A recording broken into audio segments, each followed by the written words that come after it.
Thank you very much. Yeah, so predicting the magnetic ground state with VASP. I realize this is kind of a provocative title.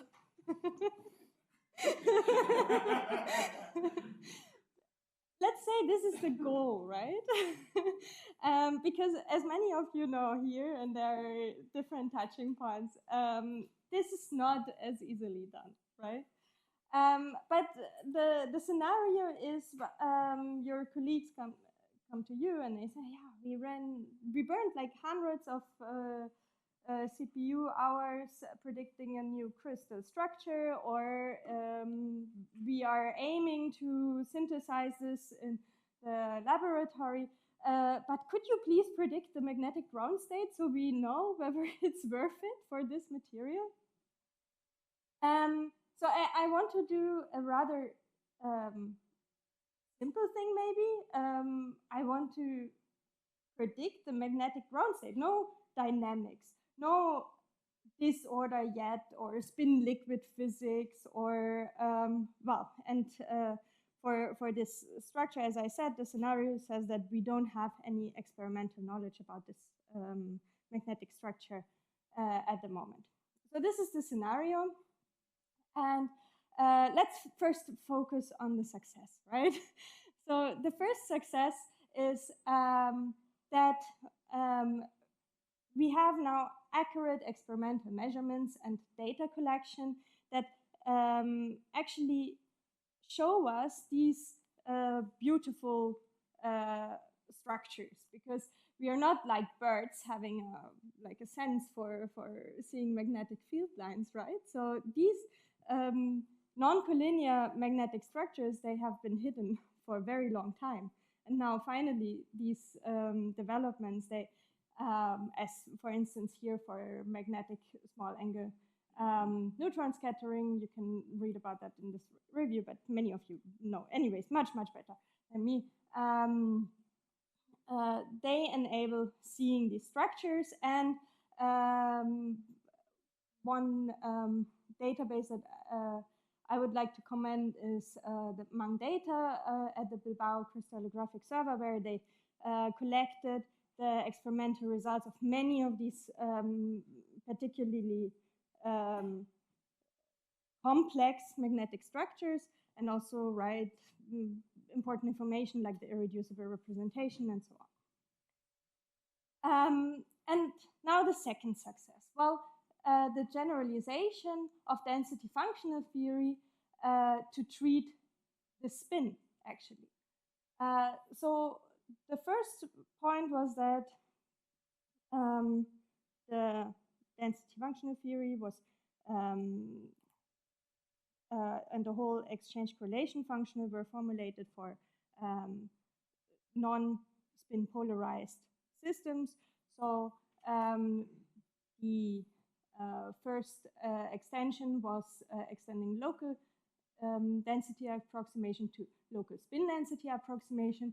There you take the fully polarized system and the non-polarized system, and you interpolate between these two systems and find the spin polarized exchange correlation function.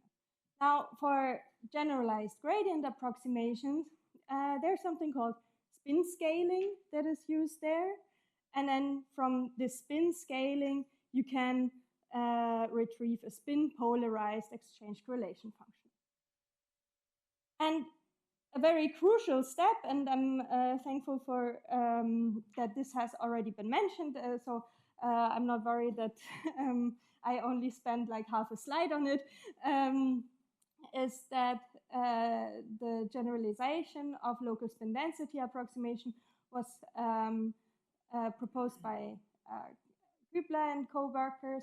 So that means in every point in space, we can rotate to a local quantization axis. So basically, the potential is then set up as a part that is proportional to the unit matrix, and one that basically contains the magnetization. So for a local quantization axis, this third Pauli matrix is basically depends on where you are in space. And yeah, so in most systems, this is not as continuous as I show it here. It is rather a sudden change between the atoms. That was the second success, the generalization of density functional theory to include the spin degree of freedom. Now, the third success, I would say, is that we have now fast and reliable electronic minimization for crystal systems. That is basically where VASP has its strengths, and I know that there are other areas, and well, there, I think one should point out different works, but here, in the context of talking about VASP, I would point out that we are using this projector augmented wave method, and there are various algorithms. So sometimes if people have troubles converging to a electronic ground state, the problem is that they haven't played around with the algorithm to use there. So just, for instance, switching from a combination of iterative matrix diagonalization and density mixing to a direct optimization of the orbital sometimes does it for magnetic systems, at least in my experience. So, and then, of course, writing up the theory, but then also the implementation of such algorithms to treat non-collinear magnetism, that was also a big step. So building on these three successes, I now want to talk about basically two parts in this presentation. So one is taking a bird's eye view on 131 materials because, well, as was mentioned before, looking at 2 or 3 examples will not tell us whether the prediction of the magnetic ground state is working very well. And then we zoom in on cubic pyrochlore ruthenates. A lot of ruthenates around here. This is a different one. This is a pyrochlore structure. So not to mix up with the structure this morning. Okay. So what is the issue? We have also heard about that already in the previous talk. Basically, spin density functional theory has a lot of local minima. So that means that simple electronic minimization, even if it's fast and reliable, it depends on the initial magnetic structure where you end up. And so if you start from such a coplanar structure, you may end up in the next local minimum. But going out of plane like that, well, that already may take some energy barrier to come over. And coming from here to this place, where actually maybe the theoretical magnetic ground state is perhaps impossible for a simple electronic minimization. So our idea was to find a comprehensive list of magnetic structures to start from in order to scan the entire landscape of spin density functional theory. So the workflow in a nutshell for of this cluster multipole theory plus spin density functional theory is you have a crystal structure. Then there's a so-called cluster multipole expansion that I will show more details about on the next slide. You get a number of magnetic structures, and you combine that with a bit of a heuristic rule, basically taking linear combinations of these structures. And afterwards, you perform the spin density functional theory calculation. So in this study, we used VASP with GGA PBE and possibly including U. And the idea is that these comprehensive set of initial magnetic structures are somewhere here at, well, maxima or already at the minimum, but somewhere at a special point in the space of magnetic structures. So how would we characterize such a special magnetic structure? For that, we use the cluster multipole theory. Cluster multipole theory expands based on the rotational symmetry of the crystal, the magnetic structure in dipole, octopole, and so on, multiple orders.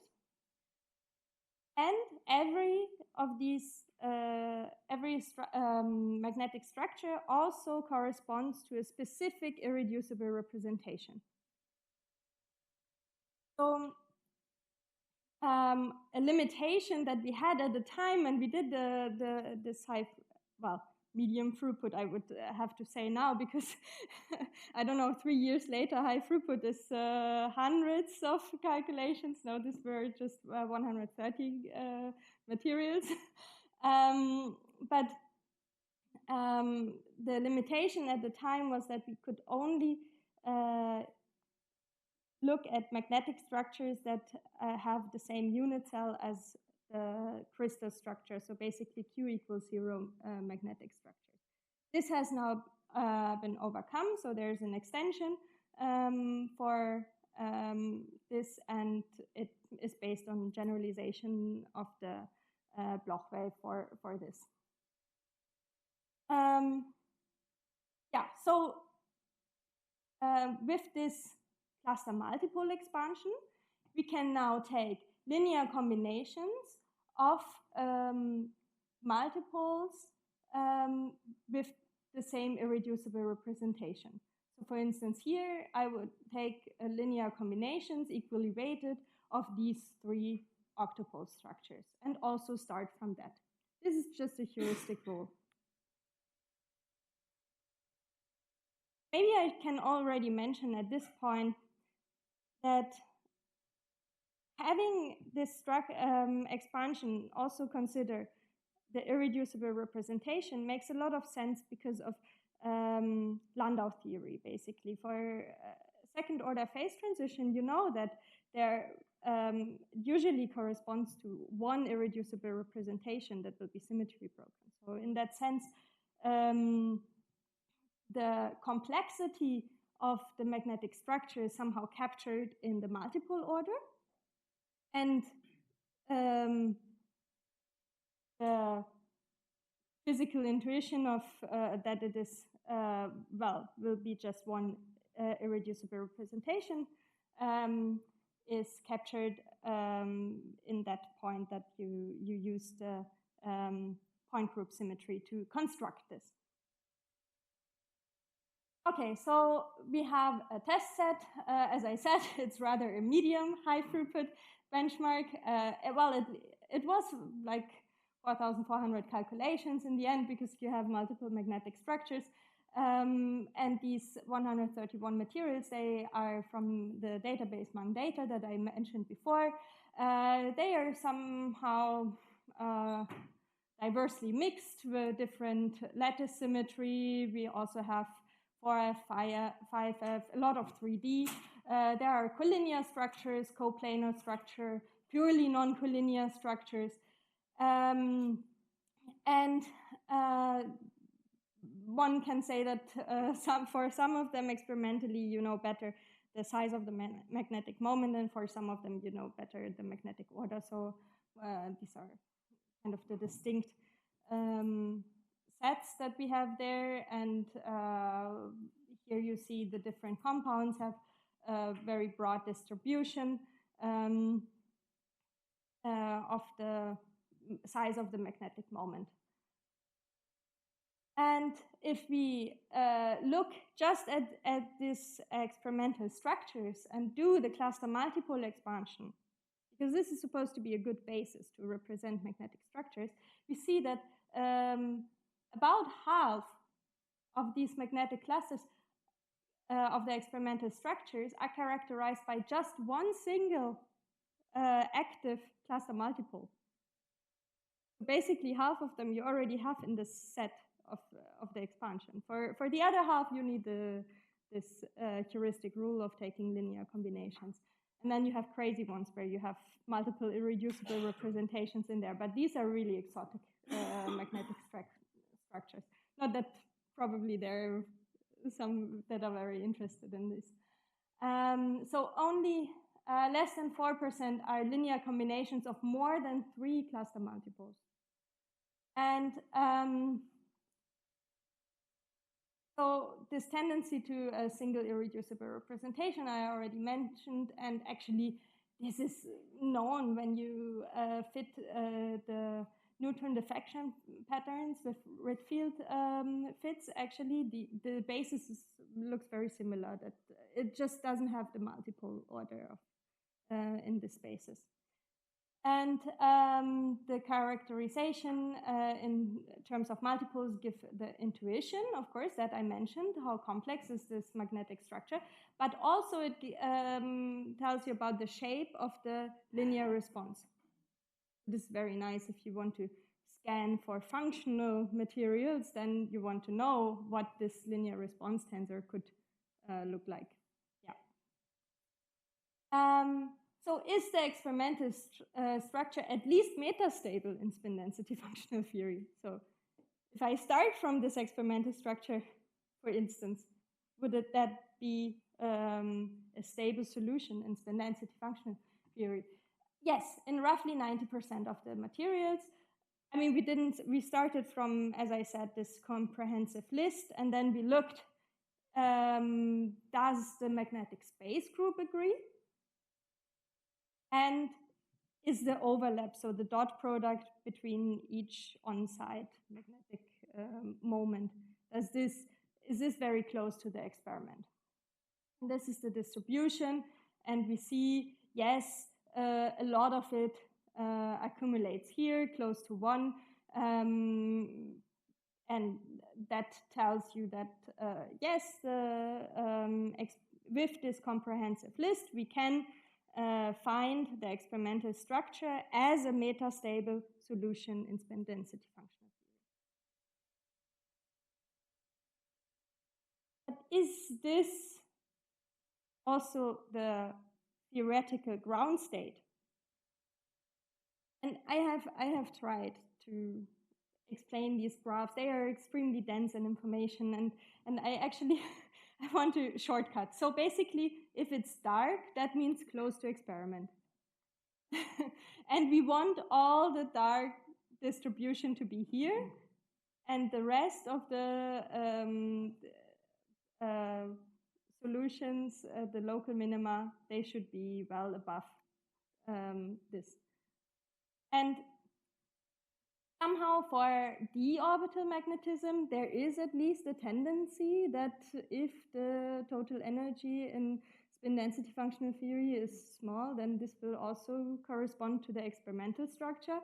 But for f orbital magnetism, the distribution is the same. It's basically random. Any of these metastable states could be the experimental result, at least in this test set. So another property that we could look at is the size of the magnetic moment. And yeah, recall the talk by Ole Eriksson. He showed this very nice plot where everything, it was really a feel-good plot, right? It fits, but no, in this, we also compare the theoretically predicted magnetic moment with the experimental one. We want everything to align on this diagonal, but it doesn't for this non-collinear systems. So the very extreme outliers, okay, these are spin liquids.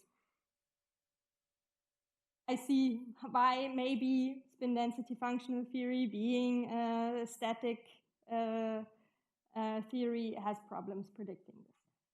But Well, first of all, we see that the estimate is not better than half a Bohr magneton, basically, plus minus.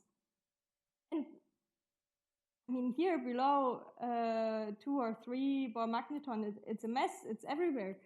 I cannot even recognize the diagonal. What is going on here? Why is the estimate of the on-site magnetic moment so bad? We looked at different properties. So one was frustration. So the light dots are frustrated magnets, and the green ones are not. But yeah, they are actually all over the place. I would not say that there is a specific tendency in the frustration, also not in the number of magnetic clusters. For filling, it's a bit different. I would say that there are, so basically 1/4 or 3/4 filled shells are off. Like here is a lot of bluish, there's a lot of orange. And it's most obvious for the materials where you have a large orbital angular momentum contribution to the magnetic moment. Yes.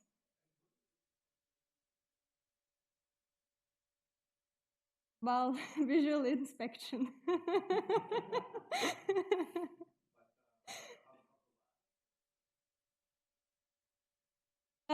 Yeah, I looked at the crystal structure and how many nearest neighbors I see, and if I can draw circles of odd number of, yeah, perhaps there are.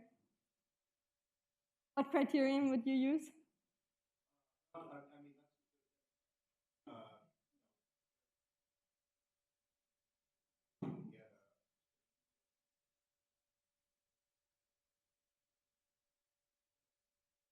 lots of examples of and such.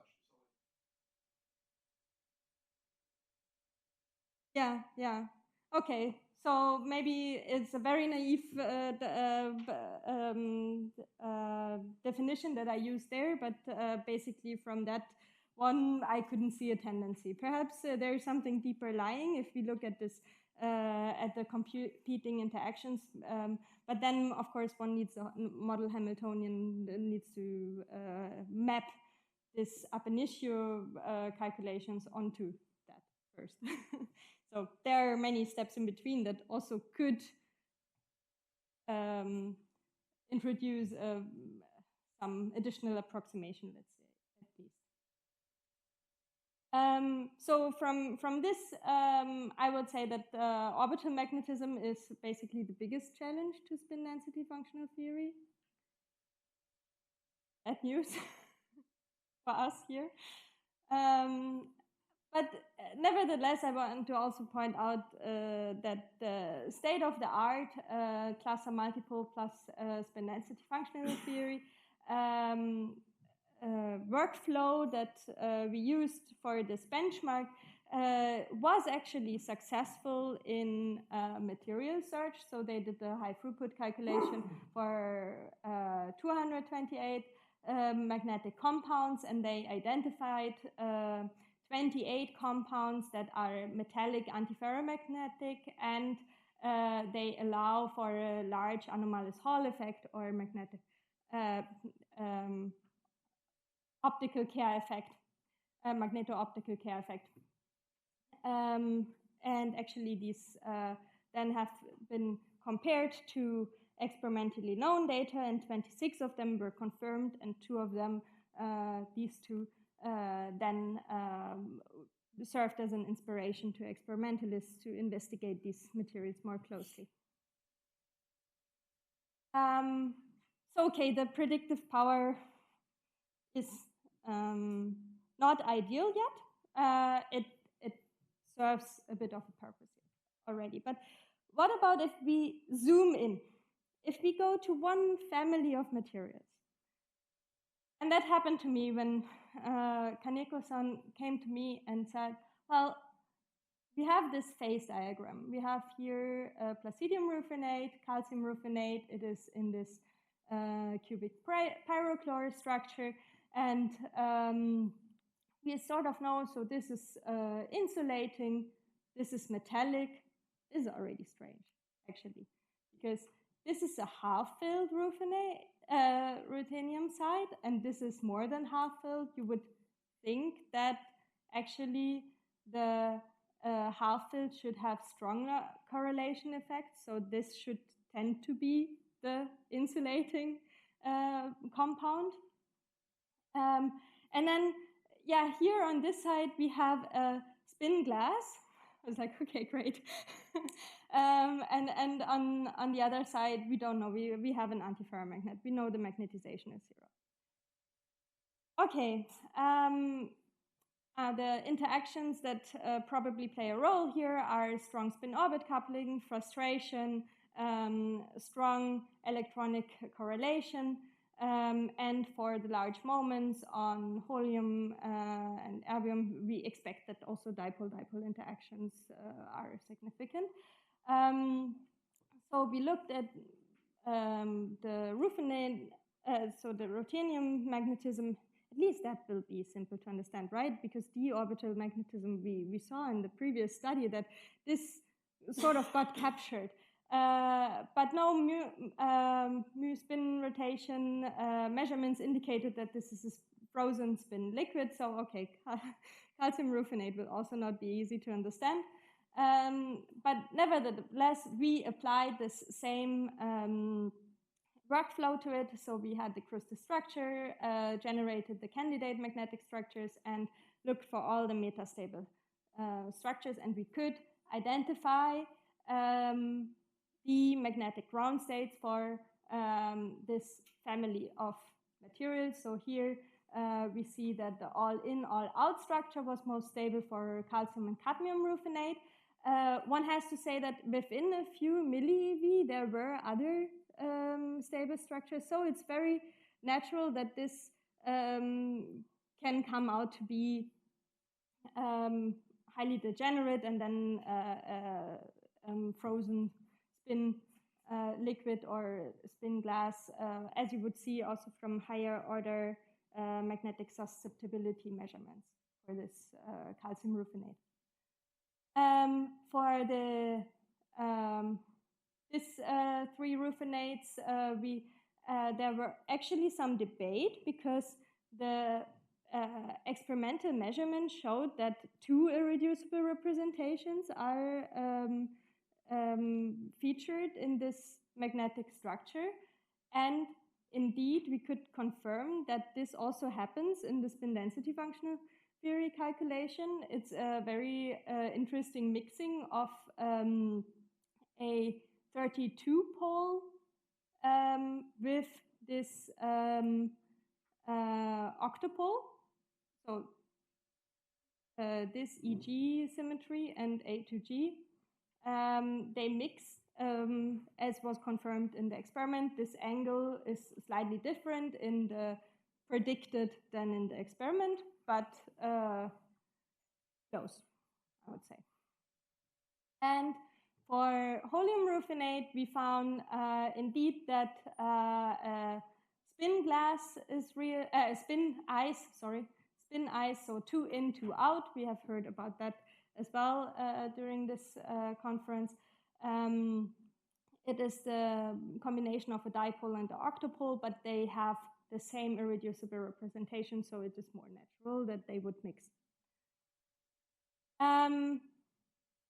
For me, this showed that actually predicting the magnetic ground state was a back and forth between experiment and the theoretical calculation, because, for instance, for these 2, erbium and placidium, the ferromagnetic state was more stable in the calculation, but because knowing that the total magnetization is 0 is not the most difficult, it is it is more difficult to get the exact orientation of all. So the one that is then realized in experiment was actually the lowest in energy, considering only antiferromagnetic solutions. Yes, and there was another aspect to it. As you recall, there is this mod insulator transition. So on top of the SDFT calculations, we also did constraint RPA and estimated the on-site Coulomb interaction, and with that then the dynamical mean field theory calculation. And indeed, one could see that due to these O'2p bands, the screening in calcium ruthenate is much larger. Yeah, the screening is larger, so that the Coulomb interaction will be smaller. And then we see nicely how this comes out as a metal in the, yes, here in the DMFT calculation, and placidium ruthenate comes out as an insulator, basically using no tunable parameters in the workflow. And this theory about the O'2p bands also explains another experimental result that is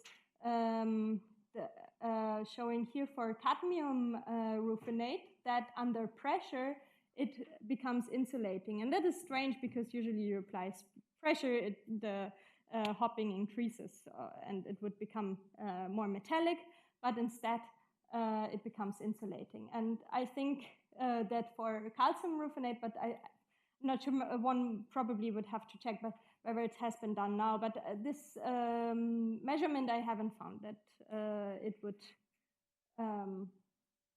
also, yeah, that it exists. Yeah, so my summary is that the cluster multipole expansion offers an intuitive way to characterize magnetic structures. The experimental ground state is usually metastable in spin density functional theory calculations. The predicted ground state for spin density functional theory is not reliably the experimental ground state. We might be able to fix this by completely changing the way non-collinear algorithms and exchange correlation functionals are formulated. And I would have a little teaser if I have still time. I'm not sure, actually, yes.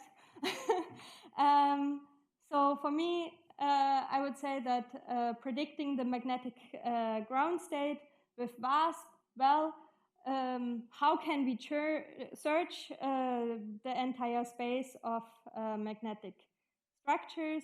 That is done. Maybe this can be improved in efficiency. Maybe one can actually build upon this intuitive basis of the cluster multipole basis and then only pick one of the irreducible structures, estimate from that whether it's makes sense to compute all. I mean, we did really brute force compute all the basis of this cluster multipole expansion and additional linear combinations. So maybe there can be some more efficient approach there, or even completely different. But for me, it is possible now to search this space. So the question is, how can we cure spin density functional theory to actually predict the magnetic ground state that we find in the experiment? Yeah, and a little teaser is that I think a very good idea is to treat non-collinear spin density functional theory as the static limit of spin current density functional theory. And basically, that would then include spin torque effects. Probably a lot here have dealt with spin torque and see the need to include this, but a very good proof of where this is missing is in that the divergence of this spin currents is actually the spin torque. And in the original formulation by Kübler, how to treat non-collinear magnetism, that was formulated for local spin density approximation, where it works to rotate to a local quantization axis.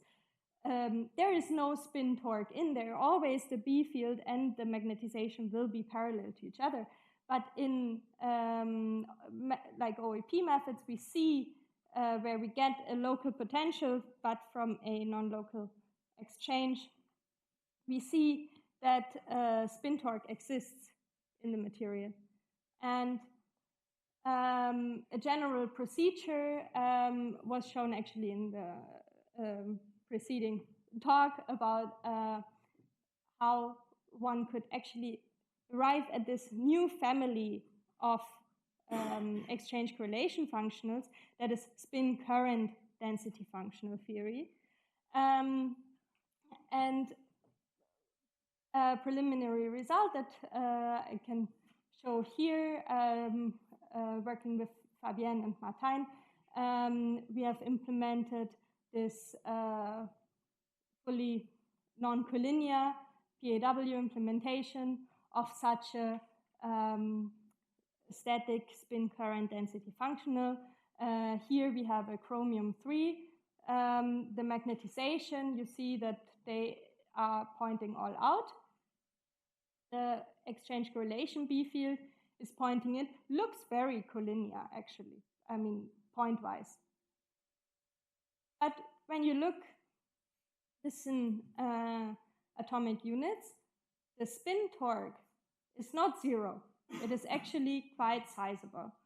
And in the meantime, I want to say that actually hybrid functionals also include this spin torque effect. So these are preliminary results. We are working towards releasing this, but in the meantime, spin torque effects can be captured as well in VASP calculations, although computationally with a bit of an effort.